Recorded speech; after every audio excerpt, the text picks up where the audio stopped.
शंख का जल हमेशा भगवान नारायण, भगवान राम हो गए, कोई भी स्वरूप है, लक्ष्मी जी हो गई, उनका स्नान करा सकते हैं शालिग्राम शंख से, किंतु भगवान शिव पर शंख का जल नहीं चढ़ाया जाता। तो कभी भूल नहीं करना, सब देवताओं पे तुलसी पत्र चढ़ाया जाता है, सिर्फ गणपति पे नहीं चढ़ाया जाता। गणपति पे कभी तुलसी पत्र नहीं चढ़ाना चाहिए। भगवान शिव पर भी तुलसी पत्र चढ़ाया जाता है। मैंने आपको एक दिन उदाहरण देकर शिव महापुराण से ही दिया था, रुद्र संहिता से दिया था। दो जगह पर तुलसी का विवरण मिलता है, मंजरी का नहीं, तुलसी पत्र का। और कहा गया है कि तुलसी जब तोड़ते हैं तो अगर मंजरी युक्त है तो मंजरी युक्त तुलसी पत्र तोड़ने चाहिए, और अगर मंजरी नहीं है तो तुलसी पत्र तोड़ें तो इस भाव से तोड़ें, माँ भगवती आप भगवान को अत्यंत प्रिय हैं और भगवान की सेवा के लिए हम ये अपराध कर रहे हैं।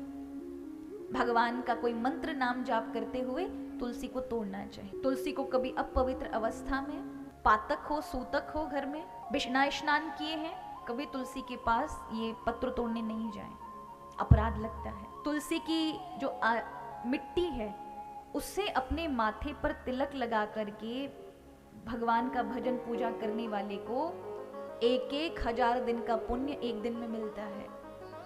तुलसी सूख जाए तो भी काम की है। तुलसी के वृक्ष सूख जाते तो उनकी लकड़ियों को आप हवन में उपयोग कर सकते हैं। जो एक तुलसी के हवन को यदि आप 11-21 आहुति भी डाल देते हैं तो अग्निष्टोम यज्ञ का फल प्राप्त होता है। अग्निहोत्री ब्राह्मण जिन्हें करें, ऐसे अग्निष्टोम यज्ञ का फल तुलसी के माध्यम से प्राप्त होता है। पद्म पुराण में इसकी बड़ी महिमा है। तुलसी की डंडी से आप घिस करके चंदन लगा के भगवान को अर्पित कर सकते हैं। तुलसी की उससे अगरबत्ती, धूप इत्यादि दिखा सकते हैं। जो प्राणी की मृत्यु हो गई है, यदि एक तुलसी की काष्ठ, एक तुलसी का एक छोटा सा टुकड़ा भी लकड़ी का किसी भी शव के ऊपर रख दिया जाए और जलते समय वो तुलसी का अगर एक लकड़ी भी होती है तो उस व्यक्ति को वैकुंठ की भगवत प्राप्ति होती, चाहे वो महापापी क्यों ना हो, दुरात्मा क्यों ना हो। इतनी बड़ी महिमा है तुलसी की। तो तुलसी के जब लगी हो आंगन में तब तो भगवान का वास है, और तब भी है, तुलसी की शक्ति कहीं जाती नहीं है। इसलिए तुलसी की माला, भगवान से जीवन में भक्ति चाहिए, भगवान का प्रेम चाहिए तो गले में तुलसी पहन लीजिए, प्रतिदिन तुलसी का चरणामृत लीजिए, भक्ति का वर्धन हो जाएगा।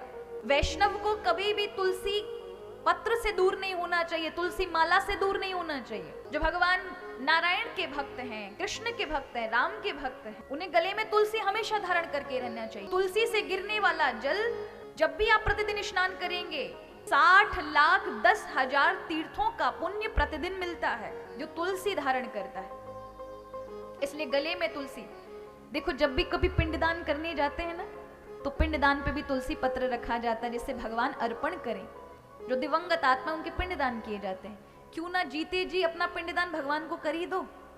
वो तुम आटे के तुम्हारे बाद वाले बनाकर देंगे, भेजेंगे, नहीं देंगे, कोई पता नहीं है। जीते जी कर दो।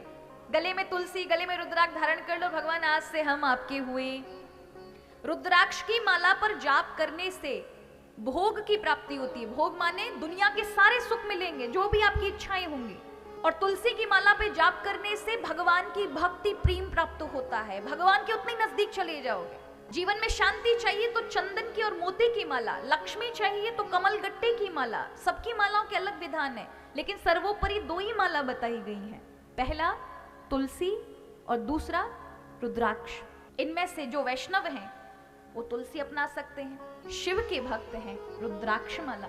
और एक बात कहूं, रुद्राक्ष माला से सबका भजन किया जा सकता है, सबका, देवी का, गणपति का, कोई भी आप साधना कर रहे हैं उसका, कोई भी देवता हो, सरस्वती, लक्ष्मी, दुर्गा, सबका, भगवान शिव का, भगवान विष्णु का भी आप जाप कर सकते हैं रुद्राक्ष पर।